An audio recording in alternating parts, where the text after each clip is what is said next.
Sempre dic als meus alumnes que els fets històrics sempre els hem de dividir en causes, fets i conseqüències. Bé, doncs analitzem quines són les causes que ens portaran a l'esclat de la Segona Guerra Mundial. I primer de tot anem a veure com estava Europa a principis, en l'any 1939, abans de l'esclat de la guerra. Bueno, primer hem de diferenciar les dictadures que hi havia a Europa, les feixistes de la comunista. També hem de tenir en compte que ens trobem en plena Gran Depressió. Després del crac de la borsa de Nova York de l'any 1929, tota la dècada dels 30 és una època de crisi econòmica molt important. A més, no hem d'oblidar el desenvolupament de la política expansionista per part del règim nazi d'Adolf Hitler, que aspirava a engrandir les seves fronteres, a crear el que ell anomenava la Gran Alemanya, o com havia anomenat en el seu llibre, en el Mein Kampf, l'espai vital d'Alemanya.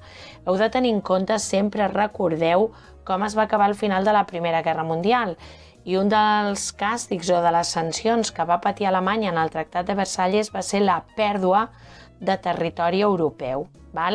Doncs Alemanya, Hitler, amb aquesta política d'expansió territorial, amb la seva idea de crear un gran imperi, el Tercer Reich, va començar l'ocupació de molts territoris habitats per pobles germànics. I amb l'excusa d'agrupar tota aquesta gent de parla de germànica, que coneixem amb el nom de pangermanisme, va ocupar a partir de l'any 1936 diversos territoris. Amb la Renània, l'any 1938 va annexionar Àustria a Alemanya. Tot això heu de tenir en compte, però, que Hitler s'estava saltant totalment a la torera al Tractat de Versalles, perquè Hitler, només arribar al poder, havia començat la militarització del seu país. Doncs amb aquesta expansió territorial, l'any 1938, davant de les protestes de França i la Gran Bretanya, el propi Hitler va convocar a la ciutat de Munic una conferència. En aquella conferència, Hitler va reclamar el territori dels Sudets, un territori a la a Txecoslovàquia, on hi havia una població, una important minoria alemanya. França i la Gran Bretanya van claudicar i li van permetre l'ocupació d'aquest territori. Hitler els hi prometia que era l'últim territori que reclamava i que ocuparia. Mireu, aquella conferència de Munic va tenir lectures diferents. Mentre França i Gran Bretanya es pensaven que havien aconseguit la pau per a Europa i, per tant, que no hi hagués una nova guerra, Hitler va sortir envalentonat d'aquella conferència. Se creció, se vino arriba, perquè va pensar que si li deixaven ocupar aquests territoris és perquè li tenien por. Què més va passar en aquesta època? L'any 1936, Alemanya havia firmat una aliança amb Itàlia, coneguda amb el nom de l'Eix Roma-Berlín, que després, el 1939, es va renovar amb el nom del Pacte d'Acer. A més, al novembre també de l'any 1936, Alemanya havia firmat un pacte, el Pacte Anticomintern, amb el Japó. Amb tot això arribem a l'any 1939, en l'any en el què Alemanya i la Unió Soviètica signen un pacte que sorprèn el món. I per què el sorprèn? Doncs perquè heu de tenir en compte que els feixistes i els nazis són anticomunistes. Per tant, la signatura d'un pacte entre Hitler, que era un nazi, i Stalin, que era comunista, doncs això ja de per si ja era molt estrany. En què consistia aquest pacte? Doncs aquest pacte era un pacte de no agressió. Què significa? Doncs que pactaven que en cas que esclatés una guerra, ells no s'atacarien, no es faria la guerra. Per què signaven aquest pacte? Sempre hem d'entendre el perquè de les coses, el motiu. Doncs mireu, heu de pensar que d'aquesta manera Hitler s'evitava lluitar en el front oriental, o sigui, de la banda de Rússia. Heu de pensar que Alemanya està situada en el centre d'Europa. Per tant, a la banda occidental té França, el seu gran enemic, i a l'altra banda té la Unió Soviètica. Si té dos enemics a banda i banda, ha de repartir el seu exèrcit, ha de repartir les seves forces. D'aquesta manera podia concentrar totes les seves forces a la banda occidental d'Europa. Què guanyava Stalin amb aquest pacte? Doncs Stalin guanyava temps, guanyava temps per preparar-se per la guerra. Aquest pacte, a més, tenia una clàusula secreta que era la invasió i el repartiment de Polònia. Recordeu que Polònia com a estat no existia abans de la Primera Guerra Mundial, i que quan s'acaba la Primera Guerra Mundial, amb la Pau de París, sorgeix Polònia com a estat, amb territoris que havien estat alemanys, austríacs i soviètics, de l'antic imperi rus. Doncs ara Alemanya i la Unió Soviètica es proposen recuperar aquests territoris. Molt important, aquest pacte germano-soviètic se signa el mes d'agost i la guerra esclatarà al mes de setembre. Entre les causes de la guerra hi ha les causes llunyanes o, diguem-li, causes generals i la causa immediata. Dintre d'aquestes causes generals, que aquí en teniu unes quantes, la més important és la humiliació d'Alemanya pel Tractat de Versalles. És que el Tractat de Versalles és importantíssim per entendre l'esclat de la Segona Guerra Mundial.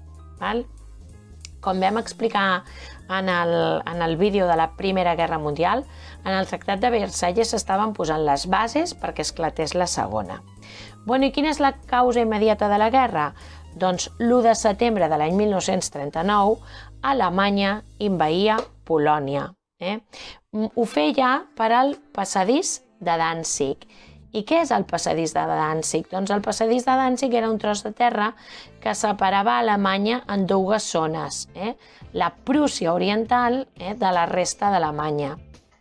Amb l'excusa d'unificar aquests dos territoris alemanys, Hitler envaïa Polònia. Però clar, el passadís de Danzig era molt important per Polònia perquè era l'única sortida que Polònia tenia al mar. Després d'aquesta invasió, França i Gran Bretanya li van donar un ultimàtum a Hitler i li van dir que li donaven 24 hores perquè retirés les seves tropes de Polònia. Hitler, evidentment, no ho va fer, així que el 3 de setembre França i la Gran Bretanya li declaraven la guerra a Alemanya. Començava així la Segona Guerra Mundial. La Guerra Mundial es divideix en tres fases. Mireu, la primera és la Guerra Llampec. I per què s'anomena així? Doncs perquè és la tàctica militar que van utilitzar els alemanys amb la finalitat de fer atacs ràpids i contundents. I com es feia això? Doncs mireu, primer arribava l'aviació que atacava el territori, després entraven els carros de combat, els tancs, els Panzers alemanys, i a continuació entrava la infanteria. Aquesta tàctica militar va suposar èxits per als exèrcits, per l'exèrcit alemany, que va aconseguir el control de l'Europa occidental. Van anar caient països com Dinamarca, Noruega, els Països Baixos, Bèlgica, i al maig de l'any 1940 va caure França. Mireu, el 14 de juny de l'any 1940 Hitler ocupava París i, segons manifestava ell, era el dia més feliç de la seva vida. Va ser tanta la satisfacció de Hitler. Mireu, hi ha aquella famosa foto en la que es veu a Hitler desfilant per l'Arc de Triomf de París. Doncs mireu, va ser tant la satisfacció de Hitler d'ocupar França que va fer que li portessin el mateix vagó de tren en el qual Alemanya s'havia rendit a la Primera Guerra Mundial, i allà els generals francesos van signar la capitulació. Bé, França va quedar dividida en dues zones. Al nord era la França ocupada, on estaven els alemanys, i al sud trobem la França lliure, que coneixem amb el nom de el govern de Vichy. Què més va passar? Doncs que el 10 de juny de l'any 1940, la Itàlia feixista de Benito Mussolini entrava en guerra al costat d'Alemanya. Per què no havia entrat abans? Doncs perquè Benito Mussolini estava a l'expectativa de què passava, de què passaria. Però ara Hitler és amo i senyor del centre d'Europa. Per tant, Mussolini decideix entrar en la guerra per emportar-se un tros del pastís. Si tu no participes a la guerra no t'emportes res, però si estàs al costat dels guanyadors... Què volia Benito Mussolini? Doncs volia algun territori, però sobretot volia aconseguir colònies a l'Àfrica. Bé, després d'aquests èxits alemanys, l'únic país que li quedava per conquerir a Adolf Hitler era la Gran Bretanya, però la Gran Bretanya se li resistia. Què va passar? Doncs que aquí la batalla d'Anglaterra va ser una batalla sobretot aèria entre la Luftwaffe, que era l'aviació alemanya, i la RAF, l'aviació britànica. La RAF va aconseguir salvar la Gran Bretanya de la invasió alemanya. Aleshores Hitler va renunciar a la invasió de l'illa britànica, però va decidir practicar-li un bloqueig comercial, o sigui, privar-la de l'arribada de subministraments. I això és el que coneixem amb el nom de la Batalla de l'Atlàntic. Què més? Doncs també els exèrcits alemanys es van enfrontar als britànics en el nord d'Àfrica. L'Africa Korps, que era l'exèrcit alemany a l'Àfrica, que estava comandada per el general Rommel, va conquerir aquests territoris del nord d'Àfrica. Tot això, a més, altres països s'havien unit a l'eix, com l'any 1941, com Hongria, Romania i Bulgària. Bé, i arribem a la segona fase de la guerra, que és la guerra total. I per què es diu així? Doncs perquè en aquest moment de la guerra veureu que la guerra surt d'Europa i de l'Àfrica i s'escampa per al continent asiàtic i també arriba a Rússia. I com? Doncs mireu, el juny de l'any 1941, Adolf Hitler va llançar l'operació Barbarroja, amb la qual va atacar el territori rus, la Unió Soviètica. Al principi tot van ser èxits, va arribar a Moscou, va arribar a Leningrad i es va pensar que la campanya en territori soviètic duraria poc, seria curta. Hitler es proposava sobretot aconseguir aliments i petroli en territori rus. Aquest trencament del pacte germanosoviètic va suposar l'entrada en la guerra de la Unió Soviètica. En aquesta època, en aquest moment, també Francisco Franco volia entrar a la Segona Guerra Mundial, però Espanya no estava preparada. Espanya feia pocs mesos que acabava de sortir de la Guerra Civil Espanyola. Aleshores Franco va enviar un grup de voluntaris, coneguts amb el nom de la División Azul, i aquesta División Azul serà enviada al front rus, a lluitar junt amb els exèrcits alemanys a la Unió Soviètica. L'any 1941 també es va produir, els britànics van derrotar els alemanys a la batalla d'El Alamein a Egipte, i es va començar a iniciar-se la retirada dels alemanys aquí, però encara no va ser definitiva, no va ser una derrota definitiva. El que sí es va produir un fet importantíssim durant aquesta segona fase de la guerra, que va ser l'entrada del Japó i els Estats Units a la Segona Guerra Mundial. Què va passar? Doncs que el 7 de desembre de l'any 1941 el Japó va atacar la base americana a Pearl Harbor, a l'illa de Hawaii. Al principi van ser èxits dels japonesos, que van ocupar nombroses colònies europees al continent asiàtic. Però a partir del juny de l'any 1942 va haver un tomb, va haver un gir, perquè els americans van començar a frenar l'avenç japonès aquí en el Pacífic al guanyar les batalles de Midway i de Guadalcanal. I ens n'anem a la tercera i última fase de la guerra, que és la desfeta de l'Eix. Doncs, com veieu en el títol, aquesta és l'etapa en la qual els exèrcits alemanys comencen a patir les seves derrotes.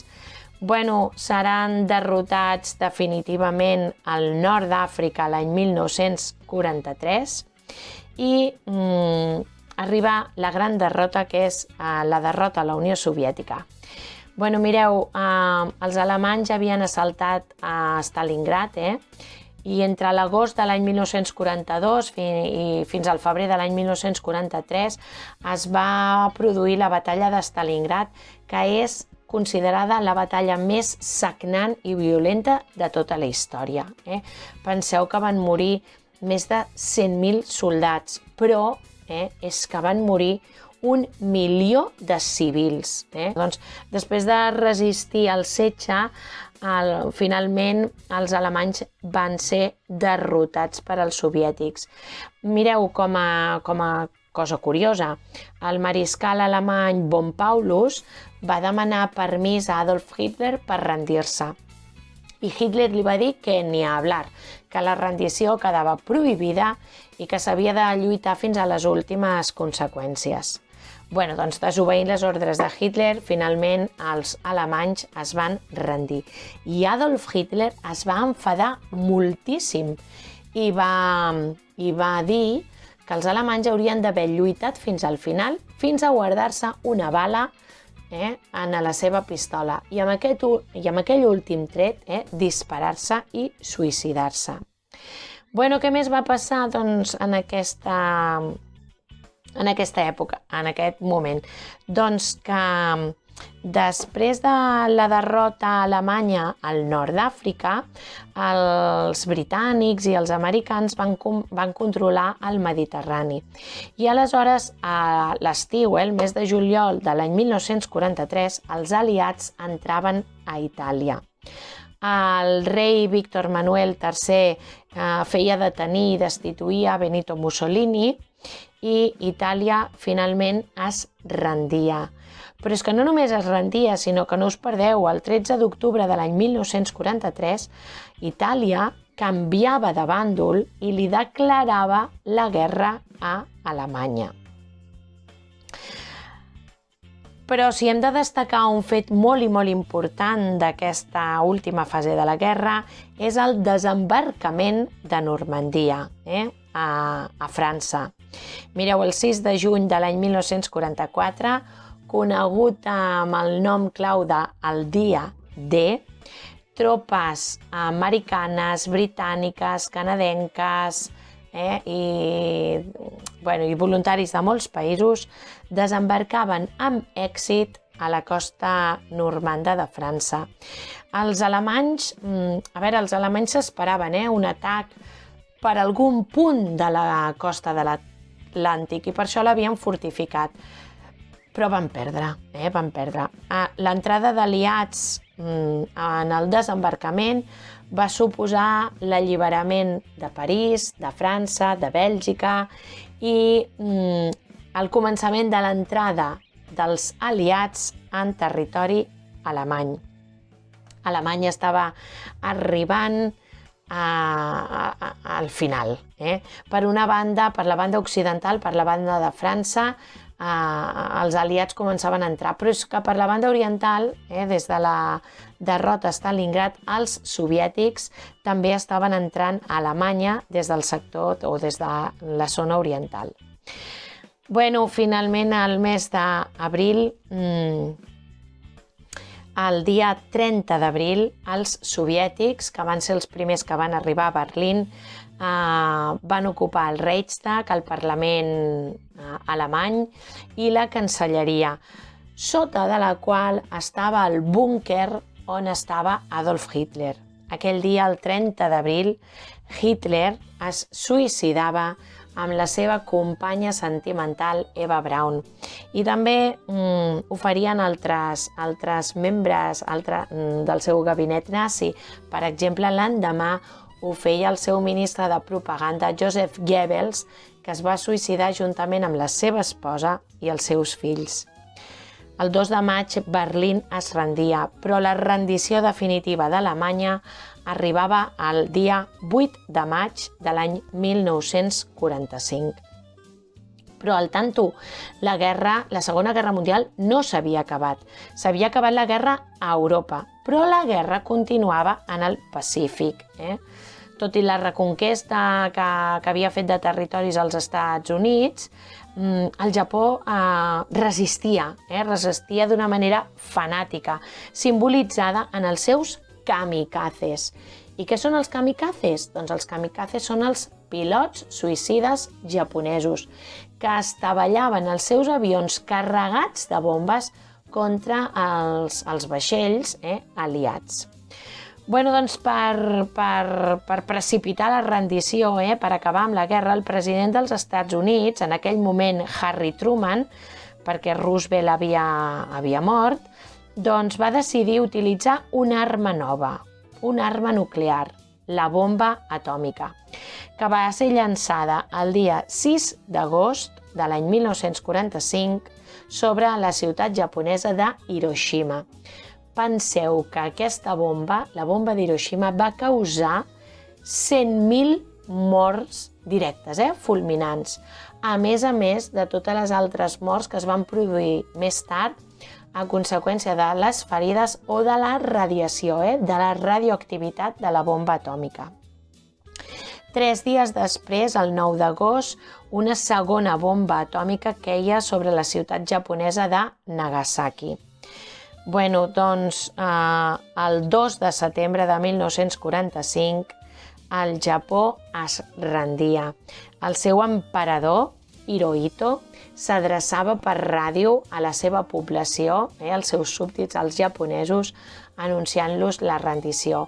Era la primera vegada que els japonesos sentien la veu del seu emperador. I així s'acabava la Segona Guerra Mundial.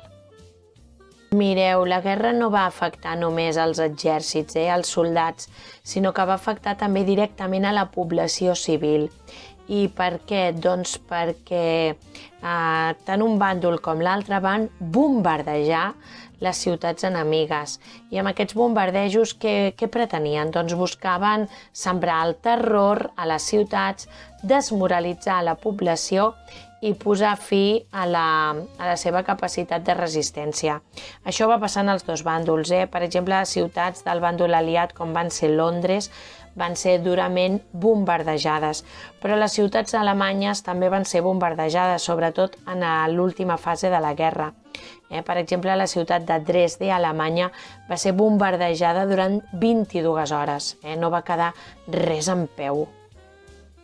El règim nazi era racista, xenòfob, defensava la superioritat de la raça ària. I què va fer? Doncs va cometre actes monstruosos contra tots aquells que eren considerats inferiors, com per exemple malalts mentals, discapacitats físics, homosexuals, gitanos, comunistes o opositors polítics. Però d'entre tots aquests grups ètnics o socials, els jueus van ser especialment escollits per Hitler com el col·lectiu que calia exterminar. L'Holocaust és l'extermini de milions d'éssers humans als camps de concentració nazis, culpables només del fet de ser jueus. I com es va portar a terme això? Doncs mireu, tot i que abans de l'esclat de la guerra, ja l'any 1935, Hitler havia promulgat les lleis de Nuremberg, que eren unes lleis totalment discriminatòries cap als jueus. Doncs Hitler va segregar, va discriminar els jueus. En un primer moment van ser forçats a portar un signe distintiu cosit a la roba, l'estrella de David, que és el símbol del judaïsme. Després van ser, a partir del 1940 més o menys, van ser obligats a viure en guetos. I què és un gueto? Doncs un gueto és un barri marginal, una àrea on s'obliga a viure un determinat grup de persones. I després van ser traslladats a camps de concentració, on van ser obligats a treballs forçats. A partir de l'any 1942 va arribar el que Hitler va anomenar la solució final al problema jueu, que va ser l'extermini, l'eliminació total dels jueus. Per això els camps de concentració es van convertir en camps d'extermini.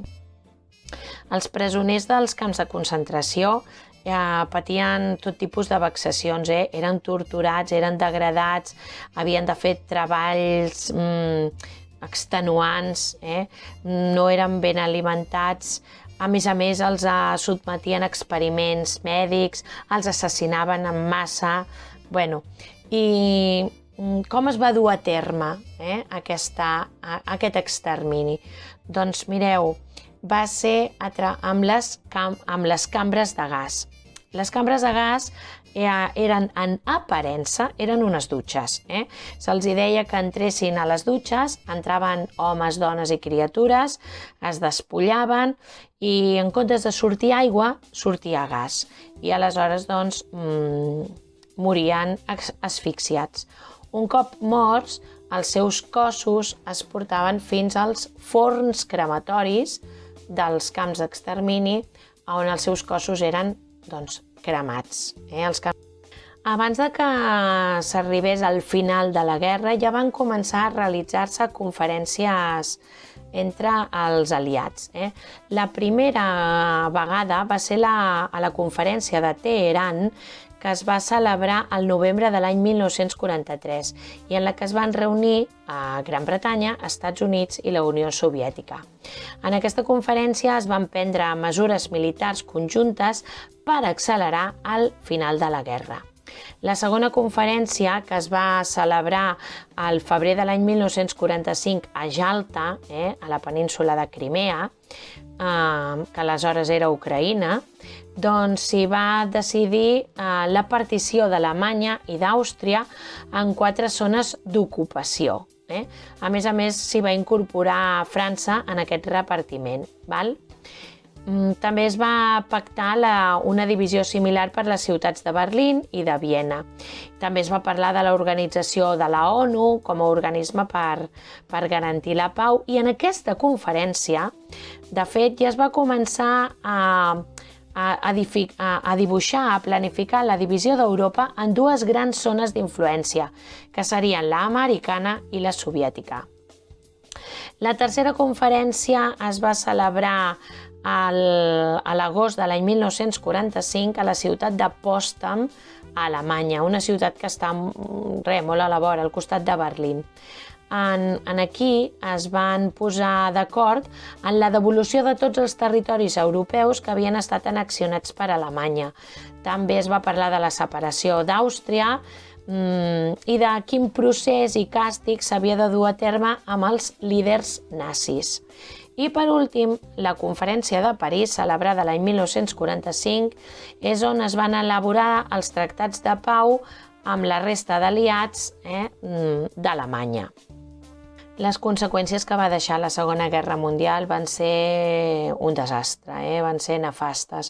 Per començar, doncs van haver aproximadament uns 60 milions de morts, a més de les destruccions materials a causa del bombardeig sobre les ciutats. En aquesta Europa en ruïna i desolada, doncs Europa va perdre la seva hegemonia al món i es van consolidar o van emergir 2 noves potències mundials, que van ser d'una banda els Estats Units i de l'altra la Unió Soviètica. Aquestes dues potències mundials van provocar la divisió del món en dos blocs, en dues zones confrontades, i van sorgir dos pactes militars. Però d'això, la OTAN i el Pacte de Varsòvia, us en parlaré en un nou vídeo dedicat a la Guerra Freda. De la mateixa manera que Alemanya va quedar dividida en dos països, en dos estats. La República Federal Alemanya, que va quedar sota l'administració de la Gran Bretanya, de França i dels Estats Units, i la República Democràtica Alemanya, que va quedar sota l'administració de la Unió Soviètica. Altres coses que ens va deixar, doncs, per exemple, la creació de l'ONU, que abans hem anomenat, i canvis importants en el mapa d'Europa.